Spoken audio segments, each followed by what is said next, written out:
Hi everyone, it's Joanna. Probably you're here because you want to know how to get your reading going, or maybe you just want to take your reading to the next level and read more.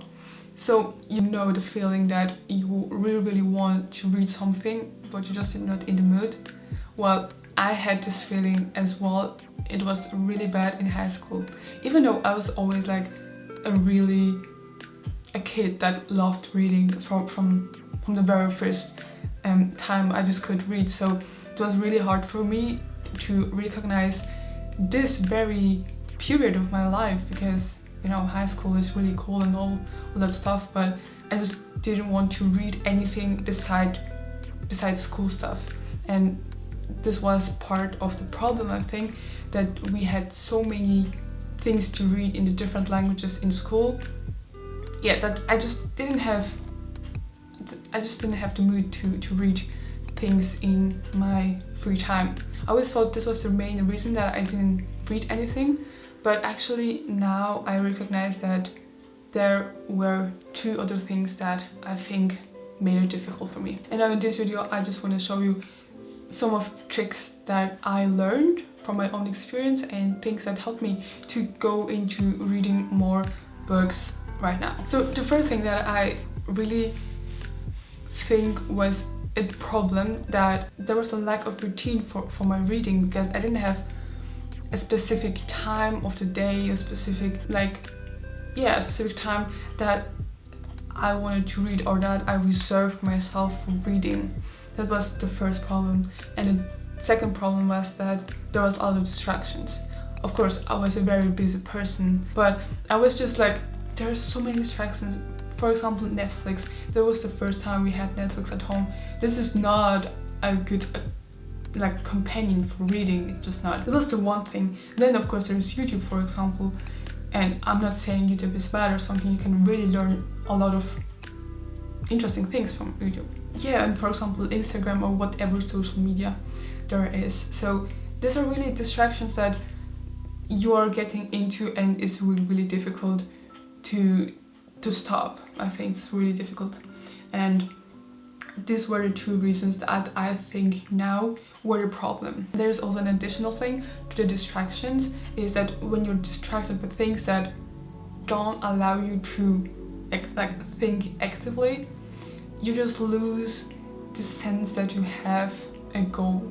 And I think this is really important for me and for a lot of people, that when you have a goal in your life, or maybe it's for the next week or whatever, that then it's getting much easier to get things done or to do things, even if it's in free time. So this is something that I really think goes on top of lack of routine and distractions in our life. So the first tip for reading more is integrate your reading books into your routine. Before Corona, I was always like, okay, this is like the moment I wanted to start reading more again. I knew there would be probably some texts that I would have to read for university, but it's not like whole books or something. So for the first time in my life, really, I had to commute. And what do you do in this time? It's like, for me, it was really like a transition time between home and university. So I just thought, okay, well, I will just give this time for reading. So it became my reading routine, always commuting to the uni and back home. It was like my little ritual of reading books in the train. So I think building a routine like this is really helpful, because in general routines are really good to make your day or your week really scheduled and somehow not rigid but planned, So for me now, not having to commute, I had to find another routine of mine for reading. So for me, for example, it's when I'm eating breakfast, I like to read a book, and I have not a scheduled time, but I like to take my time for this, 15 minutes or half an hour. And my second routine is before bed, because as we all know, it's not good to, the blue light from the laptop or from the phone. It's much better to do something different. And I think reading is really helpful. And yeah, I just think that's a really nice way to wind down and to chill a little bit. So these are my like 2 routines that I do in a day, and you know, it's not a big deal when you don't do this one day or the other. It's not the end of the world, you know. So I just think it's really like psychological that you really have a time planned in your day, so you really can do this and not saying, you know, I have to do something else. So the point that helps keeping this routine of reading every day, I think, is having a goal. So I really think that it's really helpful when you have like this goal. This year, for example, I wanted to read minimum 15 books or whatever, and it can be much smaller. It can be like, yeah, I want to read 10 books in 1 year, or 2 books in a month, or whatever goal you set yourself. But I think this is really helpful. You can just do a little like a plan for you, so you can write it into your journal, or maybe you have an account somewhere and you just can track all the books that you've been reading.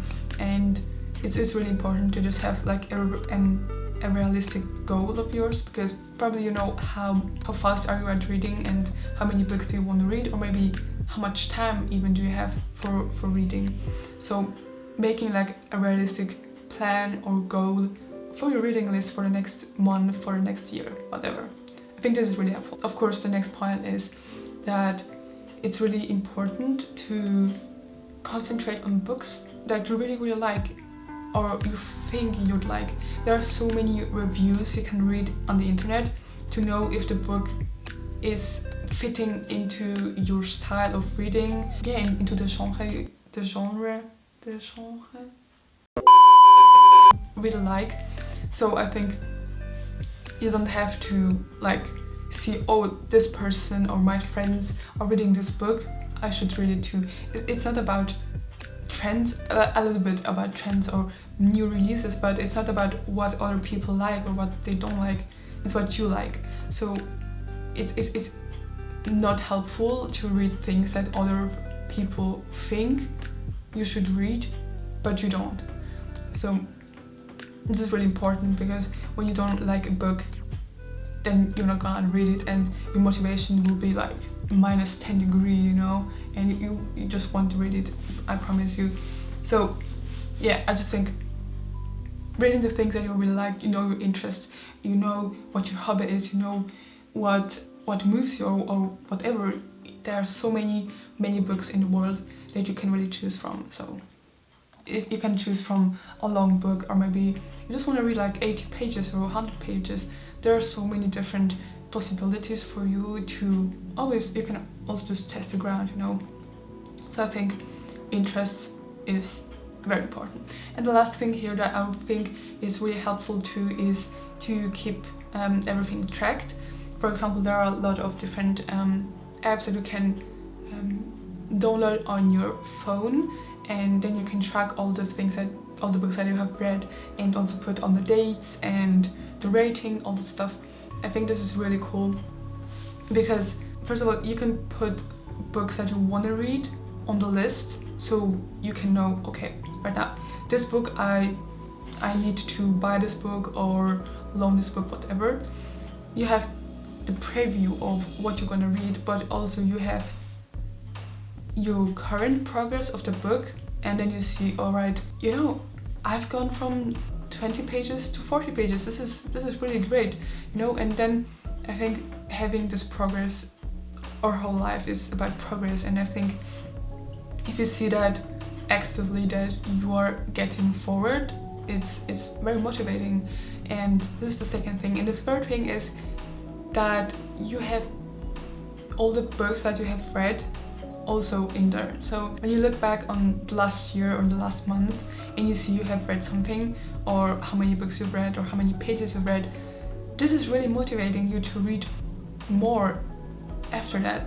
So I think this is really cool. So this is something that I've also known like in primary school. It was really motivating to be one of the people in the class that have read the most books. And yeah, I think this is just really nice to keep the progress. And yeah, I think tracking things in general is really great to see the progress. And yeah, to be proud of yourself that you have gone so far. So this is the most important thing. It doesn't matter what other people's goals are or what is your dream. So I would focus on that, what are you really doing and what your progress is right now, and to be proud of this, because for different people it's not as easy to read in free time, and I just think giving it a try is always worth it. So yeah, so I just say keep it up with either reading or start reading as much as you want. And yeah, I hope you could find some value in this what I said today. So yeah, I will see you all in my next video. Bye guys.